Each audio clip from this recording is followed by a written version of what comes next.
Lambda તરંગ લંબાઈનો પ્રકાશ small D પહોળાઈની slit પર આપાત થાય છે. કેપિટલ ડી અંતરે રહેલ પડદા પર પરિણામી વિવર્તન ભાત રચાય છે. મધ્યસ્થ અધિકતમની પહોળાઈ એ સ્લિટની પહોળાઈ જેટલી હોય તો કેપિટલ ડી બરાબર ખાલી જગ્યા. વિકલ્પ આપ્યા છે: A 2 lambda d by d, B 2 lambda square by small d, C small d by lambda, D small d square by 2 lambda. હવે જુઓ અહીંયા કે મધ્યસ્થ અધિકતમ જે આપણને મળે છે તેની પહોળાઈનું સૂત્ર આપણે થિયરીમાં ભણી ગયા છીએ કે 2x1 બરાબર 2 લેમ્બડા ડી બાય ડી. હવે તમને કહેલું છે કે મધ્યસ્થ અધિકતમની પહોળાઈ એ સ્લિટની પહોળાઈ જેટલી છે, એટલે કે સ્મોલ ડી જેટલી છે.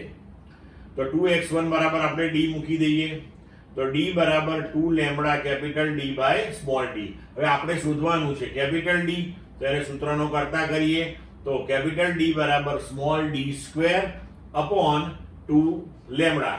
તો વિકલ્પ પ્રમાણે આપણો જવાબ થશે ડી. ક્લિયર?